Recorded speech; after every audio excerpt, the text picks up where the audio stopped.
All right, all right, all right. Yo, yo, hey, yo, here we go. This is Ian Snow Carpenter, Live One TV from New York, home of the Capital Mouse House. Don't forget to follow at Live One TV. And don't forget to follow presidential candidate here, Susan Buchser. Lochocki. You can tell I have some pronunciation issues. Please help us out, Susan. How do we say your name? Well, first off, I just want to say thanks that I can be here today, Ian. Thank you for doing this. So my name, yeah, it's a struggle for a lot, and my whole childhood I spent trying to explain how to pronounce my last name. So I was born into a Polish last name, and it's Lochocki. It's pronounced Lochocki because when my ancestors came over from Poland, the English speakers here in America didn't know what to do with the line that normally is through the L, so they just took it out. And then they just decided, okay, we're going to pronounce it Lochocki, and that's your new last name. But actually, if it were pronounced in Polish, it would be Wojcicki, which is absolutely not how it's spelled. So, different languages have different alphabets, and that's just one letter in the Polish alphabet that is different than the English alphabet. And so I like that's how it went for my ancestors. But That's what you so also much fun learning about people's names. How about the first part? Was it Buchser? so my legal name currently is Susan Maud Buchser. So my first name is Susan, then I have the middle name of Maud, which I got from my grandma. And then I have Buchser, which is my Swiss married name. So I met a nice Swiss guy, and I went off to Switzerland, and I got married, and we had a family together.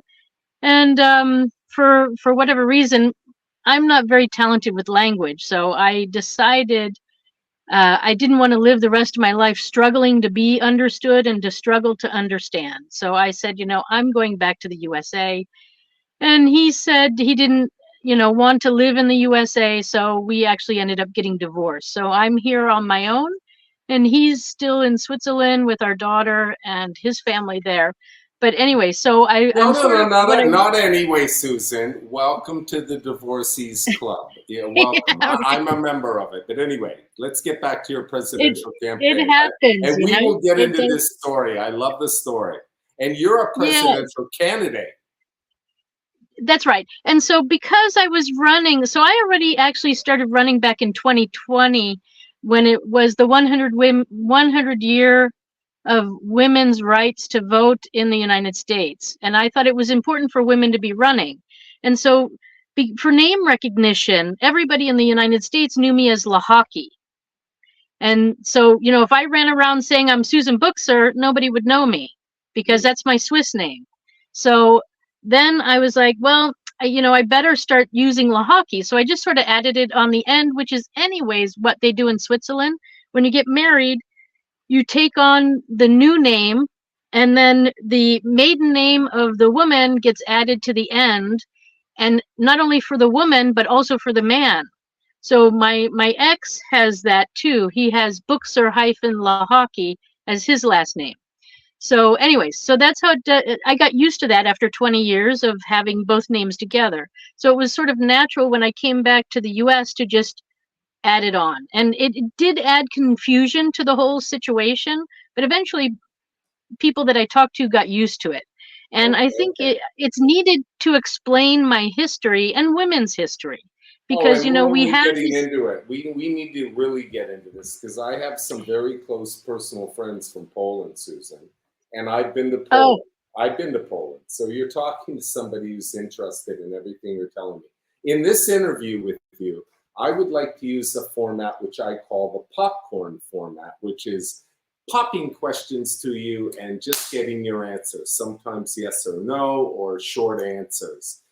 And then later on, maybe developing into longer question and answer. But I'd like to do popcorn with you for a little bit, okay? sure. Okay. Is it true that one of your main platform positions is that if we must make our elections honest, true representative without corruption, and that we're capable of doing this, and without doing this, nothing else matters in government if that factor can't be held to be true. And I'm talking about that our elections are real, and when we vote for who we think we're voting, at least in a federal election, because you're running in a federal election for the presidency for 2024, that our votes are secure. We put people on the moon. You know the old expression, Susan, hey, if we can put a man on the moon, well, we've done that and we're doing more. We're going to Mars now. We need to be able to secure the vote. You have some specific ideas about using physical paper things. The thing I liked most about your idea was bringing in the National Guard. And I can't wait to shut up and hear what you have to say about that. And even if you ran on that alone, I'd consider voting for you. It's so important. And for everybody watching, Susan is running as a write-in candidate, which is a very special provision that we have. So you should, in your state, have a line where you can write in the name of whoever you want to vote for. You can vote your conscience. And she's running as a write-in candidate. I'm sorry, I'm getting a little bit chewy. Let me give the floor back to you. And can you please talk about that? Is that your main issue? Are other issues big? But I agree with you. If the elections aren't real, the other issues don't matter, do they? Because nothing's going to change. So yeah, so I started running for political office my very first time in 2020, and I went straight for the top for president because I had been living 20 years in Switzerland. And I had a lot of international experience. I've been to the World Economic Forum, not to the inside, but to the outer program that they have. And I've been to the UN in a couple of times in Geneva. And, you know, I was born in California. My father was in the Air Force. We spent 2 years on Guam. And, you know, so I've had a real big experience of life.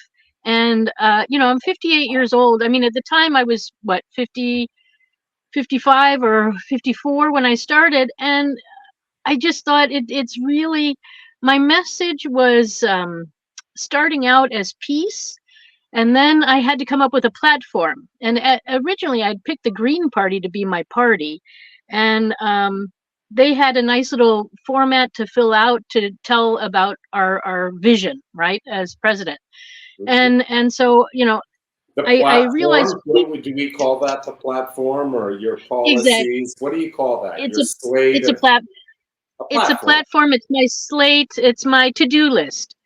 And okay. Exactly. I'm a woman, so I'm a mom, and so I bring it back home to down to the home. It's I think sometimes we look too much to businesses when we need to focus on the people, because that's what our Constitution is all about, the people. So anyway, I'm really representing the people. So getting down to the basics, and even more so parents. I want to bring back families. Don't so forget that's the really question is about popcorn. It's a popcorn question about where in your platform is voter integrity, because I thought it was at the top, and I didn't know much about where else you stand on other things. But I wanted to let you know I'd vote on a candidate with a great one issue. But anyway, tell us where you really stand on everything. So, yeah, I'm not going to get into detail about these other things, because I just want to say how I got in, and then what I discovered, and how I got to. We can't move at all forward until we have a new election, and a legal one that is corruption free, because there is a lot of corruption in our system, and that's what I discovered. So as I was putting this platform together, I started going out in 2020 and campaigning, and I was talking to the everyday people, at motels and hotels and gas stations and just everywhere I was, and then the Green Party people and stuff. And then, of course, I already had my friends and everything, but corruption kept coming up everywhere. But then, there was also my own experience with corruption. So just trying to change my party. When I was living abroad, I was a Democrat, and just to change to the Green Party and to change my address in New York State, it took me 3 of those like cards to fill out to change it, and it wasn't changed. And then I finally had to walk in the door and say, "Hey, change it." And they couldn't find it. And then finally, after, I don't know, about 10-15 minutes of looking, they finally found it. It was misspelled. So then they changed it, and then one of the states wanted to know if I had voted in like the last elections or something like that. So I said, "Did I?" And they said yes. And that's when I knew we had big trouble, because when I lived abroad, there were at least 2 elections where I did not get my ballot in when I was voting abroad. So somebody voted for me for those 2 elections. It happens. So That's terrible. it's terrible. It's not that it happens, and I'm not the only one. The problem is it's happening more than that. And then, I'm pretty sure they signed me up when I was 17 to be, a voter, and that's also a problem because they're targeting underage adults. And so this is also a thing that needs to stop. Yes. 18 is the age of adulthood. You don't take names before that, period, end of story. Right. But there's this whole group of our government that is out there to get those students signed up. Even and then they go off to college. action committees that are stealing people's true vote. So anyway, what happened was I knew that there was corruption, but I didn't know the span of it until 2022 when I was running for Congress in West Virginia in the newly formed 2nd District. And I was I don't know. I'm sorry, what state was that? West Virginia.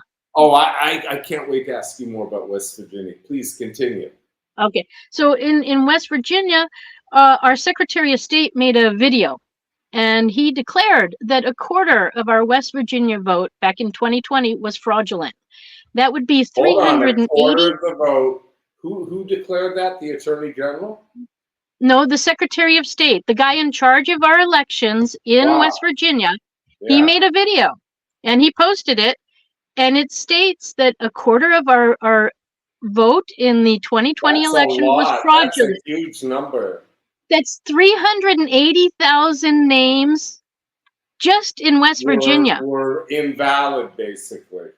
Exactly, that were fraudulent. So what is it like in California?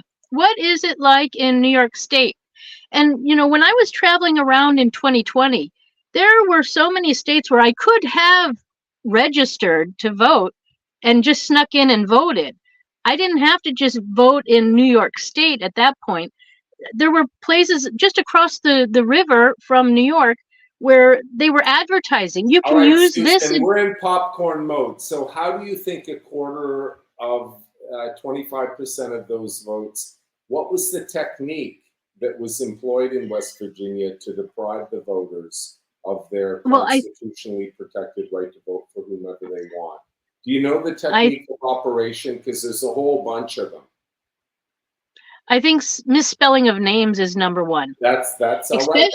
Address imperfections, all these little types of things. There's a whole bunch. And birth date changes, date of birth. Yep. And then suddenly you have a new person. So then you need somebody to walk in the door and be that person. But in a lot of states, because you already showed your ID way back when you were 17, you don't have to show it anymore. So in New York, in New York City, in New York City, I walked in the door in 2020 to vote in early voting, and I went up to the girl at the computer, and she said, "Okay, what's your name?" And I said my name, and then you got to say your name now because we're all trying to learn it, and say it slowly. Okay. So my name at that time I wasn't using my campaign name. I was using, because it has to be the original name. So that's Susan Buchser. So I said Susan Buchser, and she said, "Okay, which address?" And so then I gave her an address, but the way it seemed like I was on the list more than once, which would be like, I mean, how many Susan Buchsers are out there walking around? Not so many, in my opinion, but maybe, I don't know. Somebody had tampered with the voting rolls. Yes. So I didn't have to show an ID. So, somebody can be Susan Lochocki because that was my maiden name. That was, I used that until I was 33. So I lived in 11 places in Manhattan and Queens and Brooklyn. So, and then I went to art school, so I was registered there too because they come around What at that art time and they school? ask. What art school did you go to? Parsons School of Design. It's Oh part of the my New God, School that's for one of the Social best. Research. I've been in, I've checked out the facilities, the buildings, the rooms at Parsons. It's a phenomenal place. Yep. Yep. Anyway, but they were going around collecting registered names too at that time when I was there. So, I don't know how many registered lists I'm on, and there could be, a zillion of me all over the place just with slight misspelling or age changes. So, anyway, long story short, I went in there to vote and they didn't ask for ID, and this was Manhattan. And there was a long line of people behind me. And, I mean, how can that be that they're letting, I mean, anybody could be Okay, I get voting. it. I get it. I'm going to interrupt you, but keep on focusing with what you're saying. Okay, listen, I'm looking at you in the camera. I could see you easily as an FBI or Department of Homeland Security or a global center of exchange for a U.S. State Department agency. No problem. You and I both could have a badge and start doing investigations and arrests. Can you tell me in a practical way, because you've made your point that there's tremendous anxiety that our elections aren't real. And I know, and I bet you know the same people that I know, people like Marley Hornick from New York Citizens Alliance, people like Tom Fitton from Judicial Watch, who had a lawsuit in New York to clean up voter rolls. And I think it worked a little bit. Patrick Byrne, billionaire founder of Overstock.com and Bed Bath & Beyond, who's put $20 million of his own money into election integrity. So who is it? Because I personally here at Live1.tv, you and I got to talk more, but I've gone one-to-one with the FBI. And when I say one-to-one, it means I didn't just send the material. They got back to me. And I worked with attorneys and tried to work on issues of election integrity. And that's why I take you 100% seriously. As a matter of fact, you focused on this one issue. I take it completely seriously. Everything else doesn't even matter. But so you might talk about what I've been going on about here. You might also, if you wouldn't mind, talk about ideas on how we could have honest elections. And I think you wrote something about bringing in the National Guard. And I think we've done that already. And I think it's a great idea. And people have talked about having a live stream video camera right above the tables where people are doing this kind of thing. And of course, we need checks and balances so we're not deceived by AI video trickery. Okay, we know that. We can't have false simulations of voting tables where they're counting the vote. But I think you said we need to rely on something outside of computers and National Guard. And then I want to add the component of having live stream video. And one last component, that we verify it that can't be manipulated through digital trickery. Are you really getting that we need to have honest elections? And then, of course, other things like free speech and maybe American principles of non-intervention and many, many other things, how we work on domestic problems. I'll shut up. Thanks for listening to me. Can you tell me your responses to those points? Yeah, so what I did immediately, actually, in 22, after I discovered what was going on, and after I heard my Secretary of State, and the fact that he was still using this fraudulent system, I started emailing and trying to get everybody's attention, the governor too, and I said, hey, we got to stop this. And they wouldn't stop it. And then finally I said, well, I've got to stop campaigning because we cannot go forward with a fraudulent system. I mean, I have my personal experiences, and then the Secretary of State came out and said that. I was like, what is going on? And so, I said, well, I've got to sue him and the election Susan, you division. are cracking me up. You're absolutely right. Isn't everyone complaining about our whole election system is crap? What's her name down in? Exactly. Is it Kelly Lake? I don't know if I got her name right. If it Uh, isn't you Kelly know, Lake, I'm bad at names, so I yeah. don't know who's who. All I can tell you is, there's a reason why Schumer is always in office, and there's a reason why Pelosi is always, and Mitch McConnell. So, the we don't need term limits. We need to actually have our votes counted. That's what we need to do. And that's what we're not having. And that's what I'm trying to set up. And that's what my lawsuit was about the first time. Now, I've never made a lawsuit. I don't have money for lawyers. So I did a pro se lawsuit against my Secretary of State and the election division. And it took about 9 months, and they finally returned the whole thing back to me and said sorry. But they left it open that I could reapply and everything. But I got the message that it's too big because every one of our 50 states is doing something. Most, like 49 states, have registering to vote as their rule, and one state recently switched to a different program, but it's the same thing. So anyway, we got 50 states who are using this list, and they're manipulating votes. They use computers. You have to send your vote through a computer which has software which is going to change it anyways. So the point is, we need a paper trail. Now, like I said, I lived 20 years in Switzerland, and for 15 of those 20 years, I was a Swiss citizen, and I could Maybe vote people in the want to know Swiss. who are listening. What cities in Switzerland, or what city? Where did you live? Because I've been there, Susan. So slow down. It's one of my Okay, favorite places in the world, and it's you were there for it's a 20 nice. years. Tell me about it for a minute, and then get back to the big political issues. So I lived about 20 minutes, depending on traffic, north of Zurich. So, and 20 minutes from the German border. So I was sort of in the northern part, right in the middle, near the airport. And it's a small town of just 4,000 people. I think when I first moved there, they only had 3,000, but over the 20 years, and thousands, 1,000 moved in. But anyway, I started voting there, and they have a very paper trail way of voting. And the citizens vote in between too. So there are times where the government can't figure out an answer, so then they send the vote off to the people. And this is also something I want to give to our people. I think we're educated enough. Help me out. When they do that, when they ask the people to weigh in on it, is that called a referendum? I'm really bad at all these Yeah, me names. too. Anyway, So, don't stop. Keep going. but I I think don't I know think either. referendum. I think a referendum is the right word. Will we use that in our system? I don't know.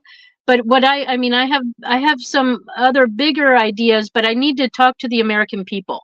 I should say the USA people, because America is also, it's North America, South America. So I need to talk to the US citizens about how we want to go forward with our government once I can have that conversation. But first off, yeah, we can't go forward with all the corruption. And so, like I said, I stopped campaigning. I did that lawsuit. They sent it back. It seemed like they didn't feel like they had the power to make that decision for 50 states. They wanted me to take it to the Supreme Court. So, being pro se and never having ever done anything like this, I misunderstood the instructions, and I forgot to include the paper that you need when you do an appeal. And I sent it directly to the Supreme Court. They sent it back, but by the time I got it, it was past the time that I could appeal. So then I had to come up with a new way. So I discovered they have original jurisdiction is one thing, and then they have this emergency to a single judge that's possible. It's called Rule 22. And that's what I used. And so, I sent it to the top judge, and then I sent it to different judges, and the majority of them have now seen it. It's in their hands right now, and I'm waiting to hear back. Now, this has been going on since the end of February. That's when I sent in the emergency one. And I'm getting a good feeling. I'm getting a feeling like maybe, they understand it. So the simple question that I'm asking is, um, uh, is it constitutional for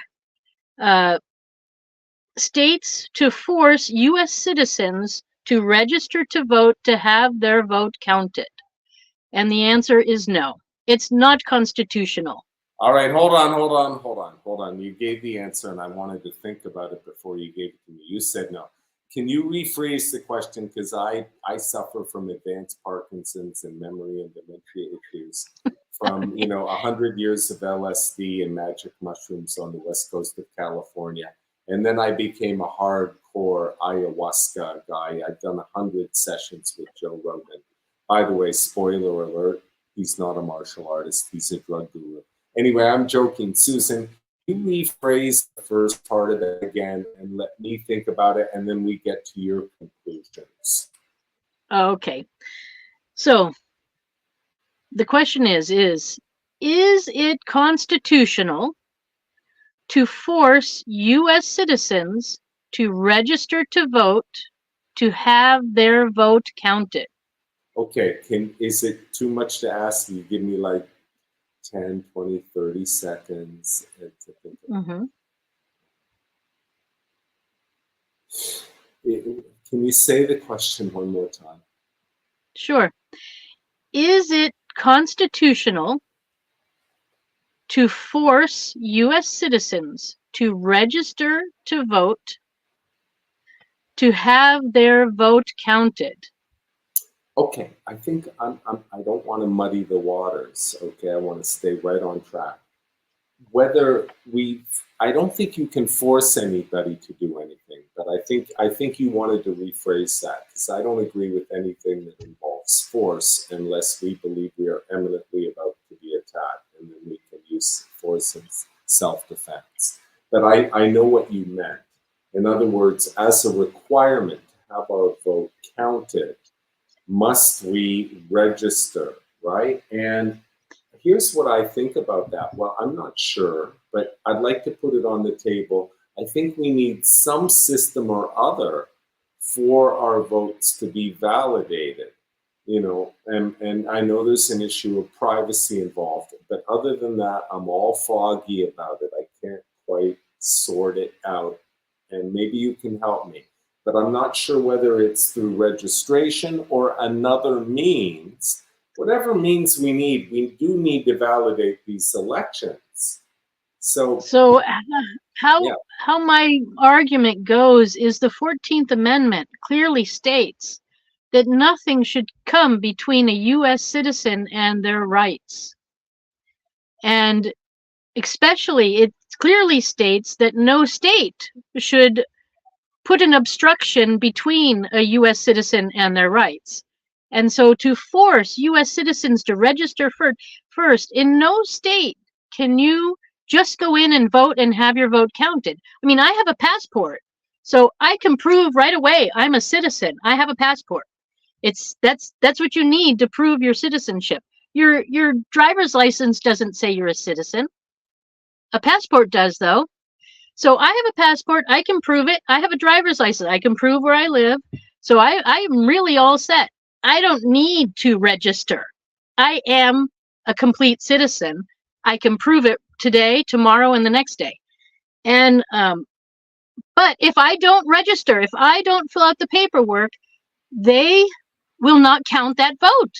So I have to register first. I have to fill out my ballot. I have to hand it in. And then maybe, because I'm doing something called a provisional ballot, then maybe they might count it. Maybe. Okay. All right. Can I ask things as a person who's just getting into the world that you're talking about? Look, I want to say I'm all for what you're saying, and I can zip my mouth and let you continue.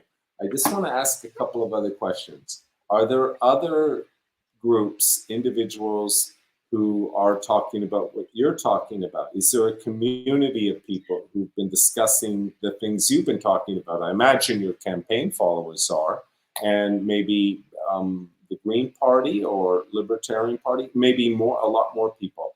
I'm guessing, are you part of a community of people who are advocating for these changes to provide, make make people count, make people count in the Well, elections? all I hear from people, first off, is that their voice is not being heard. And that's what also got me investigating why is that? And that's when I came, everything came together in 22, and then I had to stop all my other platform ideas and focus on this, because we cannot get to a better country until we get rid of the corruption. And if every political person in office has been manipulated there, then we have no chance at anything real. So I had to stop everything and just focus on that. And actually, I started with the Green Party, but I left them because they picked a man in the 100-year anniversary of women's rights to vote, and I continued as a write-in candidate. Then for Congress, I decided to try a big party, so I tried the Republican Party, and they have, the Green Party also did a lot for me. The Red Party did a lot for me. I've been called a Christmas Republican, and I've been called a Fusion Green. But what I am is I'm wait a minute. woman. I like that. Wait, you can't say that. I love that. I've never heard it before. I think this is going to be viral. I'm going to edit this into a TikTok video. Susan, you're a presidential candidate. What is a Christmas Republican? Well, I'm green and red. I have green in all the right places. All right, I got it now. So that's how it goes. But anyway, so now I am still, so currently I am a candidate for president, but currently I am unregistered. I am the first unregistered candidate, and I am the first unregistered Republican candidate. So I am still running with the Republicans, because they are, for me, the party that's more family oriented, and it's Lincoln's party. And I'm trying to save all the rhinos. Well, I don't know what rhinos are, but it doesn't matter. Republicans in name only. Okay, Republicans in name only. They have an R after their name, that every time they go and vote, they vote for putting us further into debt, sending our children into unconstitutional wars, reauthorizing Section 702, so we're all under surveillance. Last week, they passed what's known as selective service automatically for 18 to 25-year-olds in the U.S. military, more authorization for money to the Ukraine, more to the genocidal slaughterhouse in Palestine. Those are called rhinos, Republican in name only. Okay. Well, the point is, my Republican group probably isn't formed yet either, and it might be called the Christmas Republicans. I don't know, but the point is that my platform is very family oriented and peace oriented. So we need to upcycle our military into a strong but defensive military, and not all this aggression that goes on. We don't need a budget like what we've got, but I have plans for the budget there anyways. So I need to have a big talk with our U.S. citizens and figure out where they also see where we should be going, or help guide them in a direction that I think is healthy for our country. But the point is that I as a unregistered candidate, it throws a big wrench into the process too, because technically I'm not a qualified voter in almost every state. So then technically you're not a qualified voter, you're not a qualified candidate. What do you mean? Exactly. Because I'm not a qualified voter, I'm not a qualified candidate. Wait a minute. Why are you not a qualified voter? Because I'm not registered. I'm not registered to vote. Okay, so they've got I got it. Is it the law in West Virginia? Well, hold on. They got this roadblock. It's what? Huh? They got this roadblock called registering to vote, and all the states are behind it, and they're keeping people out. They're manipulating the names because there's no checks and balances on it, and this is where all the fraud is, along with the computers that they're putting the ballots in. So the whole system is corrupt, and it needs to go away. And we need to do paper and pen and get back to the old-fashioned putting it into a ballot box on election day. It gets open and it gets counted in front of a camera, a live stream. Let's do that. That's a great idea. And then you can really watch. How about my favorite? How about the NG, the National Guard? Can I hear those words out of your mouth? It's on your platform. That is my favorite. My favorite part of your platform is you said bring the National Guard in. That is a great idea. Haven't they done that before in elections? I don't know, but we definitely, I think they have. Okay, well, I think we need it now. And yes, the problem is first, so my plan, and this is a little bit, it's not exactly the Swiss version, it's a US version of what I or a golden retriever. Exactly. So wait, you have a dog there, right? I'm at actually a camp right now. I'm in my RV at a RV campsite. So I have a neighbor who's got a dog barking. Oh, what kind of dog is it? Because I think it's a beagle. I think it's a beagle. Very patriotic on July the 4th. Yes. I can hear that beagle. Cute. He's blowing his horn like the Bugle Boy and Company C. Exactly. So anyway, so I have this concept. And so another problem with our election system that I've experienced in 2 states, so in New York and in West Virginia, is as a voter, we're not informed at all about what we're voting on. And about a month before I was supposed to be voting in West Virginia back in 22, I found out that we had 4 amendments that we had to vote on in our Constitution of the West Virginia Constitution. But nobody told me about that. Where is my information? How am I supposed to be an educated voter if my government doesn't tell me what I'm voting on? And this used to happen in New York State too. So as I went around this time, as I'm going around now, I'm asking people, is your state informing you? And they say also, no, they're not. Unless you do absentee ballot or you do ballot by mail or something like that, then you get a ballot with all the information, and then you have time to study it. But if you go in the normal way, you're ill-informed. You have to vote on whether you want a new school or whether you want to build a bridge or, and this is just a joke. So it is, yeah. My plan is to have the National Guard deliver, especially for the next probably a couple of elections. We're going to have to do it this way. They would probably like to do it. It's important work. It's a positive. It's not killing people. It's protecting rights. It's a nice job. It's their job, actually, to protect our rights. They take an oath to protect the Constitution. So it's part of their job. This is exactly what they're for. So anyways, the idea is that they will come and deliver to you, to your house, your voting ballot. So it's not only your ballot, but it's also all the information that you're going to be voting on 2 months before the end of the election time. Right. So then you have a month to really look through it and research it and decide for yourself. Then you even have like a month to fill it out. The last day you can bring it in is that election day. But you have a whole month where you can bring it in at any other time. And you bring it in, every state is different how they run their counties. Tell me have you thought through what the National Guard looks like when they bring the ballot? And by the way, I like that and support it, all right? Don't think I don't. I like that. They should be in full dress. Is it 2 guys in uniform going, we've got your ballot here for the election and the platform of the different candidates? Yes, exactly. That's exactly what they do. That would be great. Yeah, in full uniform, coming up, delivering it, and then when it's time for counting, they should be on duty, watching and making sure the counting is being done correctly. In a huge auditorium with like as many video cameras as possible to catch it from every angle. Exactly. And even a unit of magicians who would make sure that no magical trickery was happening on site.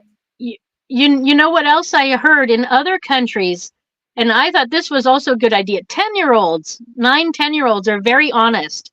Yeah. They bring those kids in too to watch, to make sure that there's no foul play. That's a wonderful idea.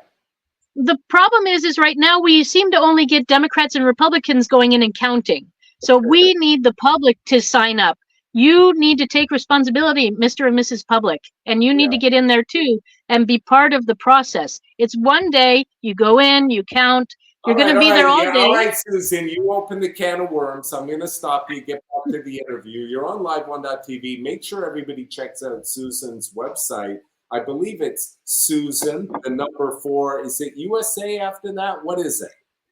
Yes, it's susan4usa.com, but it's .com. instead of the word 4, it's the number 4. So susan4usa.com.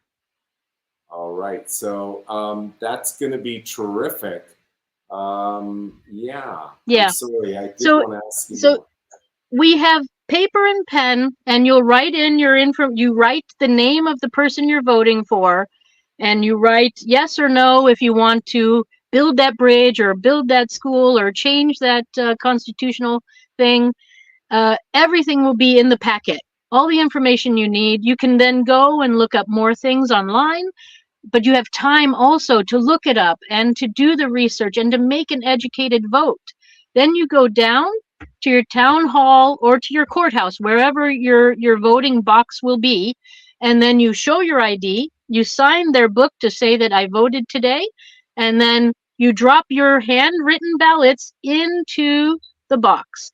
And then on election day, they get open, and I think in 24 hours, a group of people can count, Okay, all right, I like it. the So, as the names. presidential candidate, Susan, and for people who want to vote for Susan, there'll be a line there as a write-in candidate in November 5th here in New York, and you have to put her name in. I believe it's pronounced Susan Buchser, Lochocki.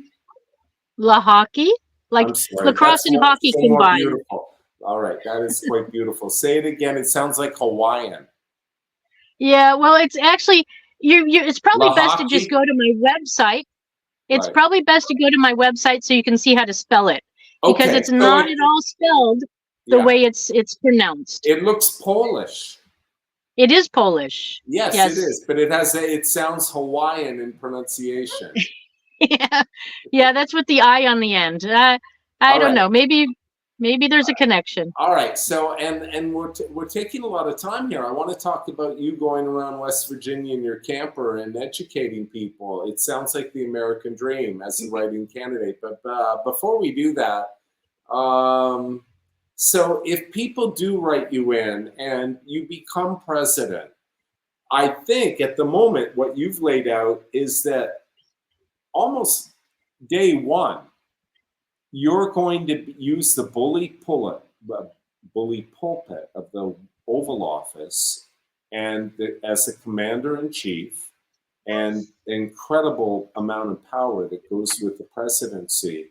You're going to begin for the first time ever a national effort to make elections that Americans trust, no matter what their political party or belief system is. Am I correct in getting that from you? Yes. I have because we cannot change anything else until we get decent, honest people in office. And right now How we got true. a lot of corrupt people in office And other because people have of our platforms system. like get money out and get this and out, but I like the focus. They're No, intertwined in election and integrity in the election.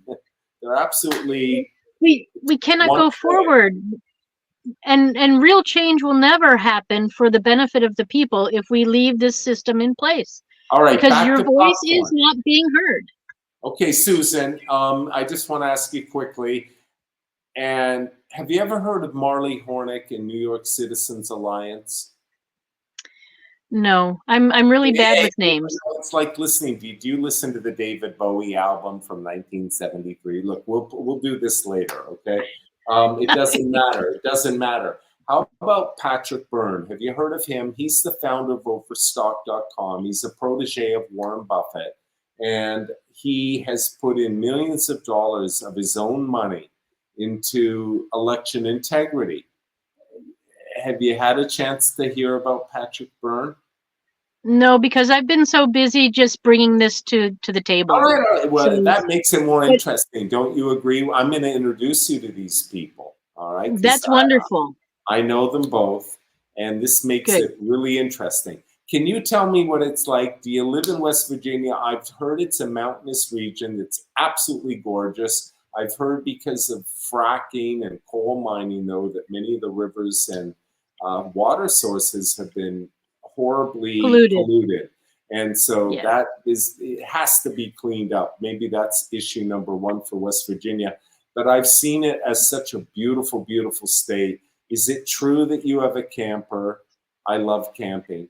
Do you go around and talk about liberty and talk about making our country a better place? Is that really what you're doing? So what I do actually, I took some tips from Donald Trump, and I do a lot of my campaigning online because it's easy to reach a million people online, whether you're on X or whether you're on Facebook or YouTube.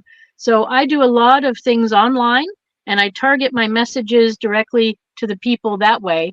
I have also on my RV, I have my messages around and information about me so people can learn about me and the fact that I'm running for president. And if they want to go further, they can investigate, which they do. Um, Sometimes when I'm stopped at like a gas station, people will ask me questions, take pictures of me, and we have some serious debates and conversations right at the gas stations or at a Walmart parking lot. So yeah, I am actually all over the country. So I'm not just in West Virginia. The West Virginia was only for the congressional campaign. So right now I'm actually in Ohio. I was just down in Florida registering as a candidate down there, and then I was in Indiana. Now I'm in Ohio because I want to spend time with my mom here. And now I've got to head back to North and South Carolina and then over to Oklahoma. So I'm going to be in the next week all over this region. And then the Republican convention's going on next week in Wisconsin. So I'm planning on going up there. I don't have tickets for it. I hope it's sort of open to the public, but I'm going to find out when I get there. But I'm traveling around because I got to register as a candidate in all these states, and you have to show up personally and do it. And I did this back in 2020 also, but I couldn't because of COVID. I was stuck in Switzerland, and then finally I got on the ground and I got around. But yeah, so traveling around the country, getting to all the 50 You're in states is my Idaho goal. right now? You're in Idaho or No, I'm Ohio? in Ohio. I'm in All right. Ohio You right now. visited your mom? You visited with your mom? That's right. You have a lot of nice merchandise, and even some of it's related to Mother's Day. I noticed that. That's cool. Yeah. Well, thank You you. have a great Yeah. relationship with your mom? Well, What does moms are she think moms about her sometimes. daughter being involved running for president? Tell us. Well, I think she likes it, and I think she doesn't like it. Oh, I mean, come I on. don't. She has to be We, proud. I think she's proud. She's a little bit old school, so we don't agree on everything. But I The think Polish she people should be shy understands. and quiet. Sorry. Polish people have to be shy and quiet. Come on. Well, I don't know. I don't know what the story is. She's actually mostly all the other European countries is her background. My Wow. father was Polish, I but see. I see. Okay. anyways, no, she I think she likes it and she's learned a lot, and it's been troubling because as a candidate, you sort of talk about personal things sometimes, and sometimes they affect also stories of your relatives. So, you have to, you know, you have to get approval from your family when you're running. And Right. then I'm trying to really run a transparent campaign. So usually on Sundays at 3:30 and Wednesdays at 9:30 DC time, I try to put out a live Facebook video where I talk about what's happening with the campaign, and or if there's nothing going on, then I have deep conversations about issues. I also Oh, there's do something always going on. Wait, I want to ask you things that I'm thinking about. I mean, I like the okay. fact you're in West Virginia and you have a camper. I mean, campers are the coolest. I had a Volkswagen bus and I used to go into the mountains. I'm from California. and I had a Eurovan. You have a big, your camper is bigger than mine, because I went on and found It's some just a photos of it. 25 footer. All right, It's I a want to 25 ask, so footer. you have a little refrigerator in there? Yes, I do. I have a All little right. stove also, So, and I have a and then shower, a what do toilet. you cook in there? Because I'm always trying to figure out what's practical to cook on a So stove.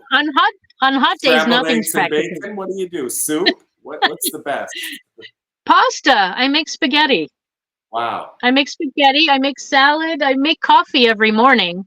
Oh, And nice. during the hot season, yeah, salads are better than doing hot stuff.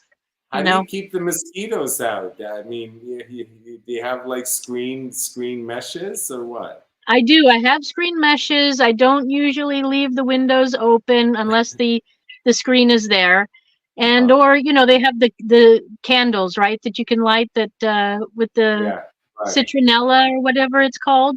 Okay. So yeah, and that helps. But Well, all right. Where are also you driving to clothes. next? Does it say, your name on the side of the camper so people can see you touring across the country and pull out their cameras and make a little video for TikTok?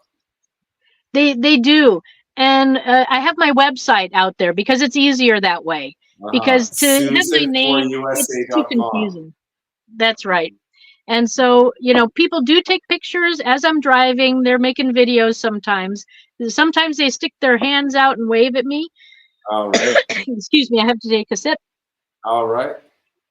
A few people have actually flipped a bird to me, the middle Uh-oh. finger.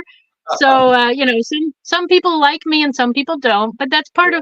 part of it too. You can't reach everybody, but it's fun. And the comments I get too when I stop, it's great. So yeah, no, it's a great way to reach people too, because some people don't like to be confronted, and they don't like large groups, and they're more visually oriented. And so this campaign is different in as to like a Donald Trump campaign. He likes to be a showman in the middle of it all, and I do it a little bit more of a feminine way, where Mhm. I reach people personally in personal issues, online, in person, and Mhm. also with my vehicle, because I put messages on the outside that trigger reactions. And Mhm. sometimes, like I said, they don't like it, so they give me the finger. And Let me tell you so something. I worked for Congressman Ron Paul. I worked really hard from him when he ran for president. I worked for the lawyers for Ron Paul. And I served the New York Attorney General, horribly corrupt guy, Eric Schneiderman, with a lawsuit on behalf of the lawyers for Ron Paul. But whenever I hear anybody tell me that Ron Paul was a loser, um, I want to tell them, well, you're entitled. You think whatever you want to think. But he profoundly changed me as a person. And I think you're doing the same thing by focusing on something very, very important like election integrity. Let's talk again about this soon. I'd like you to talk and hear about Marley Hornick. She's a New York woman who accumulated a tremendous amount of evidence that our elections in New York are not just not real, but actually that there's an industrial level of fraud behind the corruption. It's not just a couple of people stuffing ballots. It's serious business. And she's gone through those traditional steps of giving it to the Attorney General, and the Attorney General doesn't want to do anything about it because the Attorney General is getting elected with this kind of system. And you know who they're that's right. talking to? You could guess who they're talking to: sheriffs. Everybody says, oh shit, nobody's looking out for us. Somebody find a sheriff, they can form a posse. It's pathetic. I mean, we have to do better. So we'll talk about this in the future. Why don't you take the last 2 minutes and talk to my audience and our new audience and your audience any way you want. And then we'll look forward to talking to you again soon. Okay? So take the last couple of minutes and then let me know when you're finished and I'll end the live stream. Thanks a lot for talking with me today. Okay, well, thank you that you gave me this opportunity. I appreciate it. So yeah, I actually got into the whole campaigning for president on peace because I'm an artist, and I was working on an artwork called Smile for Peace, It's Enough Already. And And, I asked myself at one point, is it really art that is important, or is it peace that's important? And I decided it was peace. I realized it was an election year. This was in 2019. I just finished a big project in Zurich, Switzerland called Dada Stock at Cabaret Voltaire, which is where Dadaism, an art movement that's important to me. It was, in my opinion, the first political protest or whatever that happened. And I liked the movement, and it inspired me to do what I'm doing now. But anyways, so I said it was peace. So then I thought, let me ask my family if it would be okay if I ran for president. And they took some time, but they finally said yes. And so then I started the process of running for president. And so peace is high on my priority list. And, with the wars, these new wars that have just popped up, and the fact that we're sending tons of money to these nations for nothing, for killing and destroying, this is just it's not what I'm about. And so and it's not what the military needs to be about either. We have no business sending all this money when we've got starving people in our own country. We got roads that are broken apart and bridges collapsing. We need to focus on our own country, our own people, and take care of us, and let other countries take care of them. So anyway, this is what got me in it. And then what I realized is ceasefire. So I am officially calling for a ceasefire right here, right now, to all the people out there, to the Ukraine and Putin, and also in Israel. We need a ceasefire. We need to sit down to the table, because all wars end in negotiation anyways. So why bother with the killing and the wars and the polluting and the destruction? Let's just sit down to the table and find a solution. It's enough already, because this is what happens when you have corrupt people in office. Nothing gets done, and money gets sent around to people who don't deserve it. And then we got a lot of problems here at home.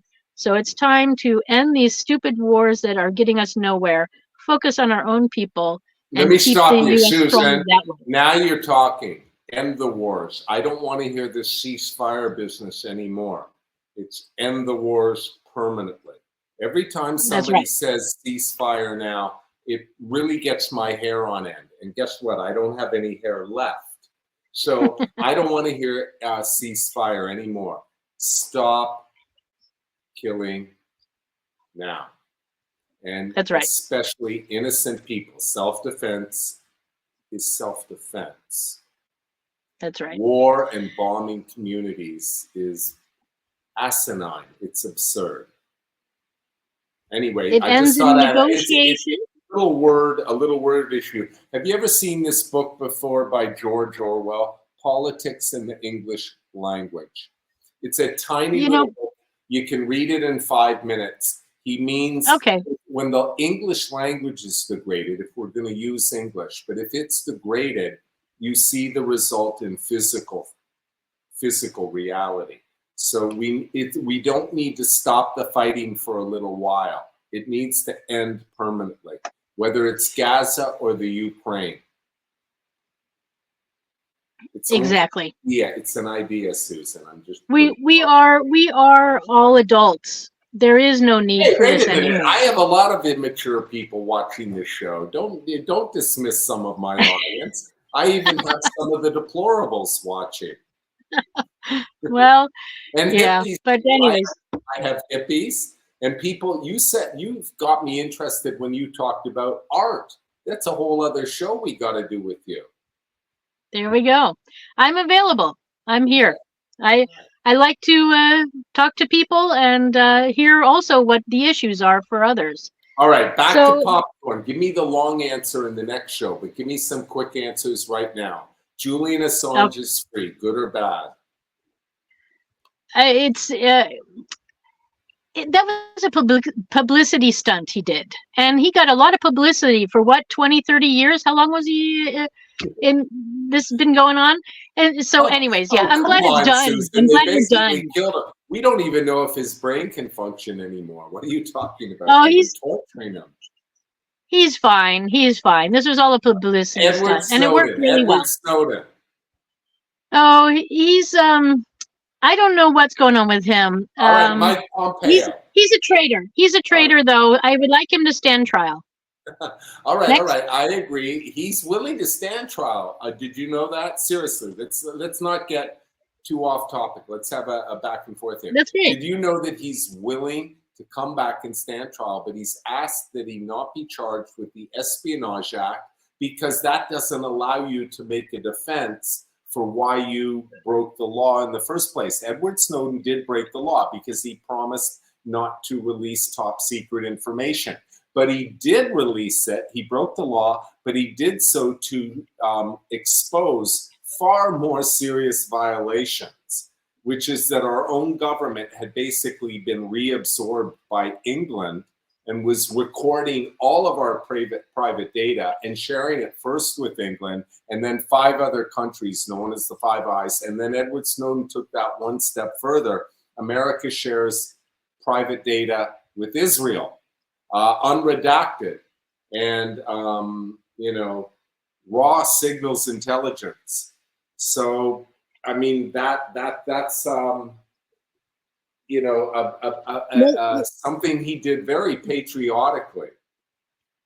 Well, I think he needs to come back and explain it to the courts. He needs to go into a courtroom. You're right, and you can change my mind. By the way, maybe I might tell you. I love it when people change my mind. Let's get back to popcorn. Donald Trump. Okay. When he first came out as running for president and stuff, I was like, I left New York and I thought I left Donald Trump behind. But suddenly I'm in Switzerland hearing about Donald Trump, and I was like, oh no, what's going on? So, my view on him has turned full circle. So or whatever, I've turned all the way around. So I see what he's doing, and I think he might be a good guy. And I know, how can I explain it? He's exposing the fraudulent systems that we have in place. That's what I'm seeing with all his moves. So he's helping to expose the problems, and I like that. All right. How about Zelensky? Aren't you worried that Poland is going to get drawn into a nuclear conflict? They're already providing F-15s. The Polish Air Force looks like they're part of this whole horrible slaughterhouse in the Ukraine. Aren't you worried about Poland? I'm worried about a lot of us. I don't know if specifically Poland is something I'm worried about. Their proximity to the conflict there is disturbing. But I don't really, I think a lot of things are smoke and mirrors. So I lived for 20 years in Switzerland, and I used to go dog walking every day because I had 2 dogs, and there were tanks and army jeeps driving by me all the time. And so it looked like there was war going on when it was just practice. So I don't know exactly what we're seeing in that region, and I don't know what we're seeing in Israel. All smoke and mirrors, and the media and the military. Exactly. Spin doctors. Spin doctors. Out of it. Yeah. So I want to go and see what's going on, actually. I want to see for my own eyes, because right at the same time when Israel declared the October 7th attacks, other countries around Israel were declaring they had earthquakes. So I don't know what happened in Israel on that day, but I woke up and the first thing I saw was an ad saying, send us money. We've been attacked. But all the other ads out there for other countries where we've had an earthquake. So I don't know. I think that there's a lot we don't see over here, and we have to be very careful. And the fact that Biden keeps sending all this money, I don't know what is going on there. What news do they have on us that they're trying to get paid off on? Because this is what's going on, I think. Putin and the Ukraine, they're like collecting money from us, right? And now we got Israel getting jealous, so now they came up with something too, and now we're sending money everywhere. but we're not spending it here at home. And something's going on. I think we got some people doing spin doctor lies out there, and I want to get to the bottom of it. And Okay. I just don't know. So is Poland at risk? Could be, could be not. I need more proof. And I think as president, you get top secret information. And so this is stuff that Biden and Trump know, but me as an outsider, I don't get those documents. Nobody's telling me what's really going on. So the only two people who know that are really in the game are Biden and Trump. They know the truth. Yeah. I don't. Oh, wow. I have enjoyed our talk so much, and I'll invite you back next week. We have been talking to, let me get her name right, presidential candidate Susan, hold on, let me get her middle name, Buchser, okay, Susan Buchser Lochocki. And she has a wonderful spelling to get that pronunciation, and she has really her platform, everything I've heard about her, one of her main issues, I'm with you 100%. And thank you for not just going over all the issues. The other issues don't matter if the elections are not real. They really don't matter. So thank you very much. Thanks so much. And make sure you look out for her camper as she skirts across the country in the mountains of West Virginia. What a big transition you made from the mountains of Switzerland to the mountains of West Virginia. Is there any correlation you can share about what that's like? They're both super beautiful mountainous regions. Am I correct? Yeah. Yes, exactly. So living in Switzerland, when you live abroad, you're a little ambassador for your country. So a lot of people were coming at me with, how could you vote this president in or that one in? And, everything that was USA was getting into trouble with, it was my fault. So I had to then explain that, Switzerland's the same size as West Virginia. And they're I picked even almost the same size. They're almost, it's not exact, but it's almost, and they both have mountains as you described. Right. So and for me, so living there, I was always saying West Virginia, West Virginia. And then when I came back to the US, now I'm saying Switzerland, Switzerland, when I compare the two. But the point is, I hate to say this, and this is what I would like to change in our country. This is the change I want to bring. Right now, Switzerland is at the top of all the good lists, and West Virginia is at the top of all the bad lists. I mean, not all, but a lot. And so, we're doing something wrong. It's also the state that has a lot of the drug problems with the fentanyl and everything. Yes, that's I've one of heard the about reasons that. why so I was born in California, and I spent a good Where 23 in years. California? Sacramento. I was born on Travis Air Force Base. All right. So I'm an Air Force kid. And then my father retired. We went to Rochester, New York, and I spent like 8 years there. And then I went off to New York City for 13. And so I've seen both coasts. So when I came back and was running for president, I wanted to really focus on the middle of the country, because that's a part that I didn't know a lot about. So I picked West Virginia because it's mountainous, because it's roughly the same size as Switzerland, and I wanted to see what was going on in that part of the country. Plus, I have a daughter, and on the mountaintops in Switzerland, every day, every night, they play that John Denver song, "Country Roads Take Me Home to the Place I Belong, West Virginia." Let's get two bars of it. Come on, 2 bars. Well, my daughter will take me home. Exactly. To the place I belong, West Virginia, Mountain Mama, take me home, country road. So my daughter is in Switzerland, and so this is what moms do. We want our children. In Zurich, like you? Sorry? In Zurich? She's in a nearby town though. Awesome. But because she goes out with her friends to the mountaintops sometimes, when she hears that song, she's going to think of her mother, because I'm living in West Virginia. So it's one of those things also to get her to think of me. But on the other hand, once I got there, I really realized it's Lincoln State. It's a state that came out of the Civil War. And I like that history too. We are a state that stood up and did the right thing. We said, no, we don't want to be part of the slavery thing anymore. and they left Virginia and became their own state. So I'm proud of the people who created our state. We've lost our goal or our direction right now, and we got to bring it back as a state and then also as a country. I feel that we were also a little bit, lost. So we need to regain our focus, and it's going to start with a new election with real people, honest people getting into office where we can really change our country and bring good change to our country and to the world, hopefully. So that's what I'm working on. Okay.